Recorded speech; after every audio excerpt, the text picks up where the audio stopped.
اب آپ کی خدمت میں احادیث کی روشنی میں جیسی کرنی ویسی بھرنی بیان کرنے کی کوشش کرتا ہوں تاکہ ہم اپنی اصلاح کا سامان کریں۔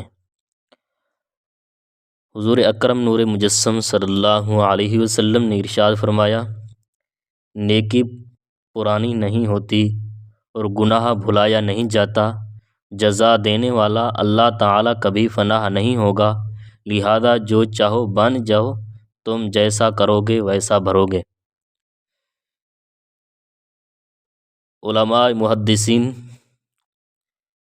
ارشاد فرماتے ہیں، کما تدین تدان کی وضاحت کرتے ہوئے، یعنی جیسا تم کام کرو گے ویسا تمہیں اس کا بدلہ ملے گا، جو تم کسی کے ساتھ کرو گے وہی تمہارے ساتھ ہوگا۔ نبی اکرم صلی اللہ علیہ وسلم نے ارشاد فرمایا، جو کسی مسلمان کو ایسی جگہ رسوا کرے جہاں اس کی عزت ہو، اللہ رب العزت اس شخص کو اس جگہ ذلیل کرے گا جہاں اس کی عزت ہوگی۔ حضور صلی اللہ علیہ وسلم نے ارشاد فرمایا، مسلم کی روایت میں ہے، اروا نامی ایک عورت نے حضرت سعید بن زید رضی اللہ تعالیٰ عنہ سے گھر کے بعض حصے کے متعلق جھگڑا کیا۔ آپ رضی اللہ تعالیٰ عنہ نے ارشاد فرمایا، یہ زمین اسی کو دے دو۔ میں نے رسول پاک صلی اللہ علیہ وسلم کو یہ فرماتے ہوئے سنا ہے، جس شخص نے ایک بلشت زمین بھی ناحق لی، قیامت کے دن اس کے گلے میں 7 زمینوں کا توق ڈالا جائے گا۔ اس کے بعد آپ نے دعا فرمائی، یا اللہ، اگر یہ جھوٹی ہے تو اس کو اندھا کر دے اور اس کی قبر اسی گھر میں بنا دے۔ راوی کہتے ہیں کہ میں نے سنا، میں نے دیکھا کہ وہ اندھی ہو چکی تھی، دیواروں کو ٹٹولتی ہوئی پھرتی تھی اور کہتی تھی، مجھے سعید بن زید کی بد دعا لگ گئی ہے۔ آخر کار ایک دن گھر میں چلتے ہوئے کنویں میں گر کر مر گئی، وہی کنواں اس کی قبر بن گیا۔ محترم، آج کل زمینوں پر ناجائز قبضہ معمول بن چکا ہے۔ مشہور کہاوت ہے، جس کی لاٹھی اس کی بھینس، جس کے پاس اسلحہ ہے، جس کی پہنچ زیادہ ہے، جس پاس گنڈے ہیں اور وہ چھوٹے اور کمزور آدمی کو ڈرا دھمکا کر اس کی زمین پر ناجائز قبضہ کر لیتا ہے، وہ کمزور شخص اس ظالم سے منت سماجت کرتا ہے، مگر ظالم کو رحم نہیں آتا۔ بالآخر وہ کمزور تھک کر ہار کر اپنے گھر بیٹھ جاتا ہے۔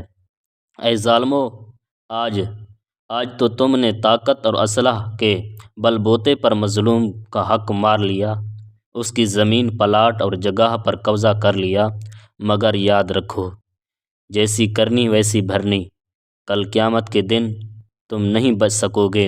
ادھر ایک طرف تم کھڑے ہوگے اور دوسری طرف مظلوم ہوگا، تمہارے گلے میں 7 زمینوں کا ایک توق بنا کر ڈالا جائے گا، عذاب الہی تمہیں گھیر لے گا، اس وقت تمہیں کوئی نہیں بچا سکے گا۔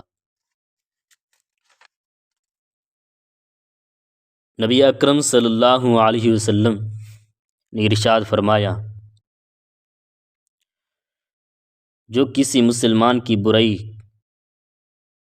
کرے جو اس میں نہیں پائی جاتی، اس کو اللہ تعالیٰ اس وقت تک جہنم میں ایک جگہ جہاں جہنم کا خون اور پیپ جمع ہوگا، یعنی اس شخص کو اس وقت تک اس سے نہیں نکالے گا رب تعالیٰ جب تک وہ اپنی کہی ہوئی بات سے سے نہ نکل آئے۔ تو موجودہ دور میں یہ بیماری بھی عام ہو چکی ہے۔ ہمیں جو مرد اور عورت پسند نہیں آتی، ہم عداوت میں ان پر بہتان لگا دیتے ہیں، جھوٹا الزام لگا دیتے ہیں، برائی اس کی طرف منسوب کر دیتے ہیں۔ بالآخر تو جیسی کرنی ویسی بھرنی۔ دنیا اور آخرت میں جو کسی شخص کو ذلیل و رسوا کرے گا تو اللہ رب العزت اسے ہی دنیا اور آخرت میں ذلیل و رسوا کرے گا۔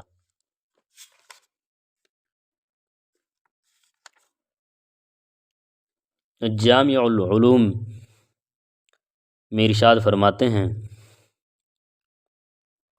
ایک شخص حضرت حسن بصری علیہ الرحمہ کی مجلس میں آ کر لوگوں کو تکلیف دیا کرتا تھا۔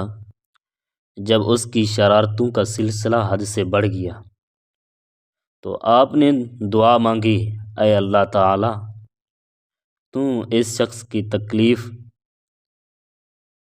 سے خوب واقف ہے، جس طرح چاہے ہمیں اس کے معاملے میں کفالت فرما، یعنی مدد فرما۔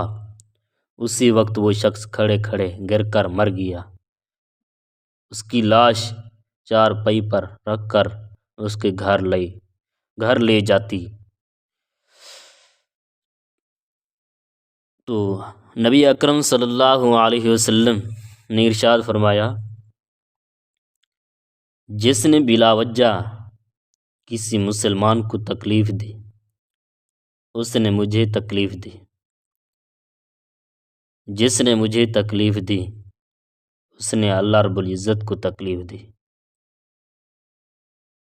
سورۃ احزاب میں اللہ رب العزت ارشاد فرمائے، ان الذین یؤذون اللہ ورسولہ لعنہم اللہ فی الدنیا والآخرہ وأعد لهم عذابا مہینا۔ بے شک جو تکلیف دیتے ہیں اللہ اور اس کے رسول کو، ان پر اللہ کی لعنت ہے۔ دنیا اور آخرت میں اللہ نے ان کے لیے ذلت کا عذاب تیار رکھا ہے۔ ہمیں اللہ تعالیٰ کے خوف سے لرز جانا چاہیے، مسلمانوں کو تکلیف دینے سے بچیں، توبہ کرنی چاہیے۔ آج ہم معاشرے پر نظر دوڑائیں تو ہم کسی کو زبان سے تکلیف پہنچاتے ہیں،